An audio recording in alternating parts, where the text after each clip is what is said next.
ABC Listen. Podcasts, radio, news, music and more. It must surely be the greatest run chase in the history of women's one-day internationals, given the context of a Women's Cricket World Cup semi-final. Victory by 5 wickets to tears of joy and passion. Incredible scenes in the semi-final of the Women's World Cup between Australia and India overnight, unless you're an Australian fan. India chased down a record total of 338 to knock the Aussies out of the tournament. And with that, could we be starting to see the changing of the guard with this team? Plus a huge final round of AFLW that will see a lot of movement in the top 8. And speaking of movement, the Wallabies have made 8 changes for the start of the spring tour as they take on England at Twickenham. I'm Poppy Penny and this is ABC Sport Daily. Michelle Goszko has represented the Australian women's cricket team at all levels of the game, including at an ODI World Cup in India, where she was part of a winning team. Gozzy, Australia batted first last night and set a seriously good total, 338. How did they get from setting a record target to India chasing them down for a historic win? Oh, I can't believe it. I'm still in a bit of shock actually today and trying to process it because, you go to bed and you're thinking, okay, the Aussies have got a really good total on the board. And then next minute, they're lost. And, it was a world record run chase by India to mow down the Aussies. But credit where credit's due, India batted superbly and took advantage of the chances that the Australians gave them. Goes up, huge moment, keeper, bowler, Healy puts it down. Extraordinary, beyond belief. So well done to them, but yeah, devastating as an Australian fan. Yeah, there were sort of dropped catches, and even Alyssa Healy said post-match she thought that there were more runs out there for them, which is hard to believe because the total they set was super impressive. But I think some of those mistakes in the field are where this game, sort of pardon the pun, was dropped. And aside from young gun Phoebe Litchfield, the key contributors with the bat were Elise Perry and Alyssa Healy. They're both in their mid-30s, and I am certainly not writing them off because that would be plain silly. But do you feel like this was their last chance at winning an ODI World Cup? Yeah, I think so. I wouldn't put it past maybe Elise Perry. I think Alyssa Healy, with all the injuries that she's had in the last couple of years, I think that may be her last one. We know Megan Schutz retired from ODIs after this. So, yeah, it does feel like that, a little bit of changing of the guard for the Australian side. So there's a big gap between the youngsters in the side and the more experienced ones. So, yeah, it might be a little bit of change for the Australian women's cricket team. Are they ready for the guard to change, do you think? I think we're lucky we've got Beth Mooney in there. We've got Georgia Vol, who's obviously been around the group as well. A couple of the youngsters still coming around in the WBBL. I've just commentated the T20 Spring Challenge in Sydney, and there are some really good youngsters coming through. But it is very difficult because they've had to bide their time for so long because we've been so reliant on the superstars in the Australian team. So there might be a little bit of a transition, and it'll be interesting to see sort of how that comes about. We've got a few of the players that are sort of getting towards the end of their career, but it's all at the same time. So how they manage that will be interesting to see. One of those sort of next gen coming through, and I feel like we've been talking about her for years because we have, is Phoebe Litchfield. Coming into this match, her last 2 scores were 5 and 1. She took that personally and knocked 119 off 93 balls, including an insane reverse sweep for 6. And she switch hit it for 6. Wow. Phoebe Litchfield. How impressed were you with her performance last night? And does it give you a little bit of hope that the changing of the guard might not be so brutal? She's a superstar, isn't she? And that's where the hockey comes in as well. I only learnt this not long ago, that you play with a right-handed hockey stick the whole time. So it's no wonder that her switch hits, reverses, all of those are just general cricket shots for her. She's so difficult to set a plan to because she does hit 360. Having that responsibility on her shoulders, once we do have those changes in the Australian side, I think she's going to go from strength to strength. So a disappointing result for the Australian team, but if we take our green and gold goggles off, Gozzy, the final will be home side India taking on South Africa. Indian fans we know are fanatical. How good could this be as a spectacle? Yeah, amazing, because we're going to be crowning a brand new winner for the 50 over World Cup. And for India to do it at home, we've seen the changes that have happened with the women's IPL and the interest from the Indian fans over there. And gee, I'll tell you what, if they can get this done, we've seen the men come about and win trophies, but for the women, this would be phenomenal for them. And then also South Africa, they just annihilated England in the semi-final. So yeah, for them to come about as well, I think it's going to be an absolute spectacle of a performance. And yeah, very excited to see what happens. But it'll just be a touch sad that there's no Australian side there. But you know what? We're all about sharing, aren't we? So happy to share it on one occasion. And I think South African batters are probably relieved they don't have to face Alana King in that final personally. Michelle Goszko, it's going to be a really interesting finish to this tournament. Thanks so much for your time. Awesome. Thank you so much.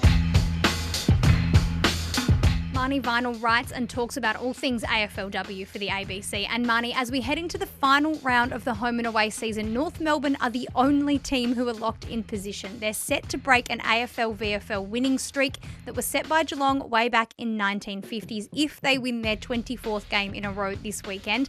But I want to start by talking about the top 8 and let's break it in half. We'll start at the top. The Hawks, the D's and the Lions are seed 2, 3 and 4.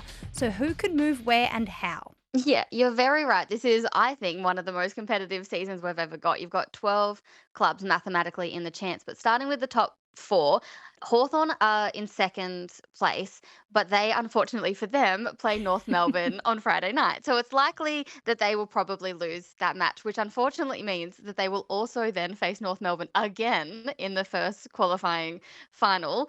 But putting that aside, so that means that Melbourne that are in third position and Brisbane that are in fourth position, either of those could move up into the top 2 spot, depending on other results. Melbourne, they play Geelong, who are gunning for a spot in the top 8, mathematically, very unlikely. And Brisbane play Collingwood, who are lower on the ladder. So that does kind of put Brisbane in a bit of better stead. From 5th down, we're trying to squeeze 6 into 4, which famously doesn't go. Carlton, the Saints, the Eagles and the Crows hold position, and chasing them is the Swans and Freo. To make this even more interesting, 4 of those 6 teams are playing each other this weekend. Can you unpick that puzzle for us?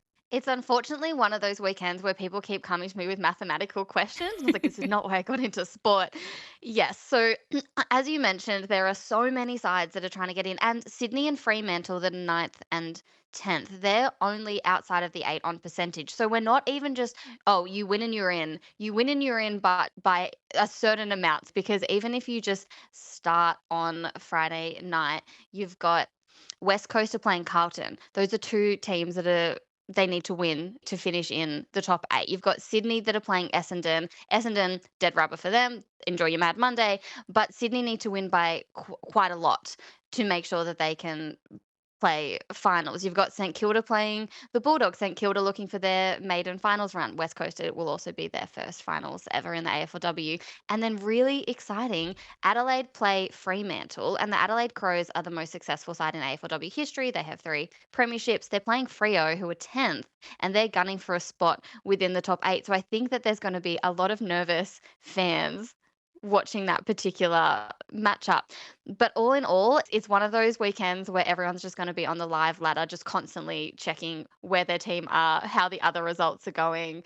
I'm very excited. So an exciting final round on the cards, a big final series still to come. How does this sort of competitiveness this late in the season make you reflect on the season to date? There's a lot of conversation that this season is particularly, there's a boring lens to it because North Melbourne are unbeatable and no one can get near them, and the season is already theoretically sewn up, which I don't agree with. I think that they still can be challenged. I would love to see, I think Brisbane could get close to them if they make it to the grand final with North Melbourne. But if you take North Melbourne out of the equation, this is, I think, the most competitive AFLW season that we have had to date. Even in some of those matchups where you have some of the top 4 sides playing some of the lower ladder teams, it's not necessarily that the top sides are going to win those, because we're seeing upsets all over the place.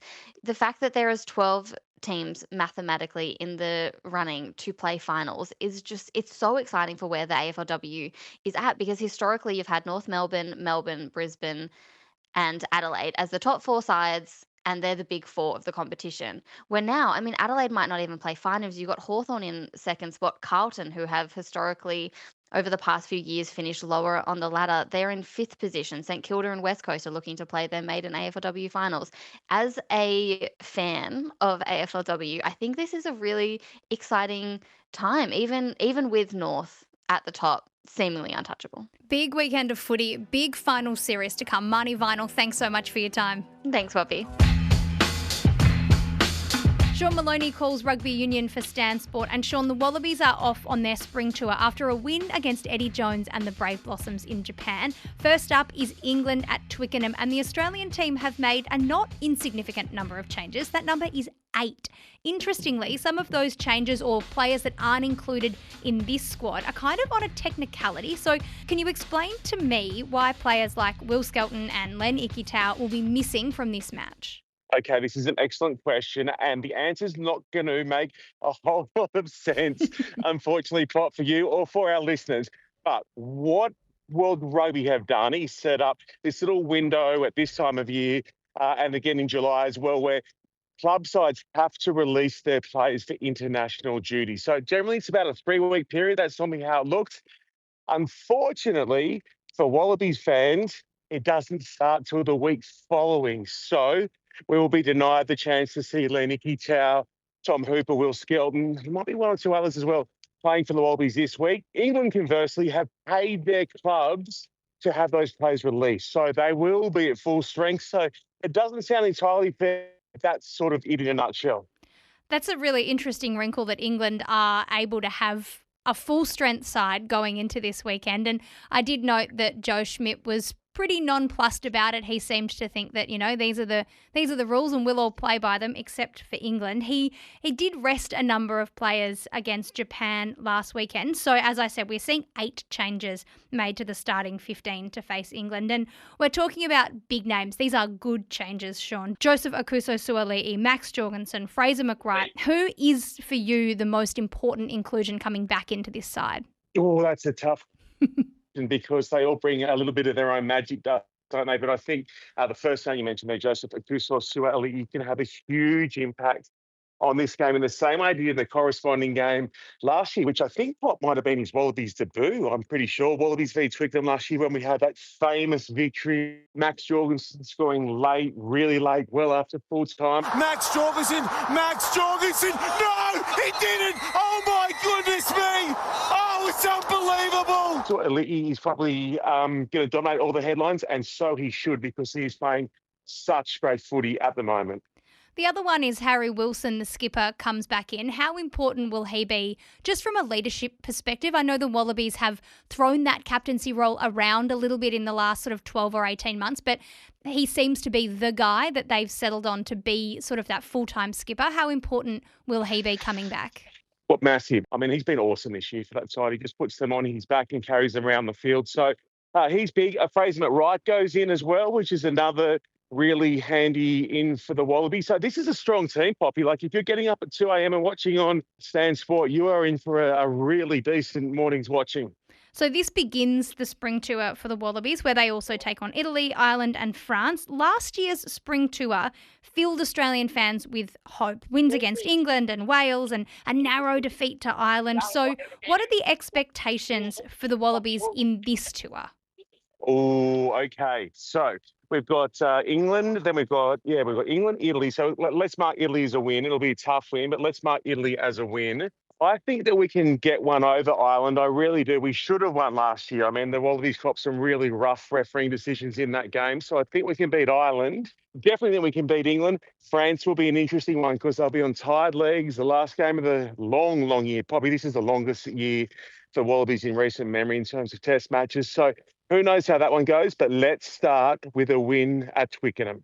So you're looking at 3 out of 4 from the spring tour by my count, which sets the expectations pretty high for Wallabies fans, which can be a dangerous thing sometimes in Australian rugby. Sean Maloney, we're kicking off a big spring tour for the Wallabies. Thanks so much for your time and enjoy the rugby. I will see you at 2 a.m. on Sunday morning, and enjoy Oasis next Tuesday. No time for sound bites this week, just too much sport to talk about. I'm Poppy Penny and this is ABC Sport Daily, produced by Jason Ford. Thanks to Prime Video and Stan Sport for the extra audio used in this episode. Discover more great ABC podcasts, live radio and exclusives on the ABC Listen app.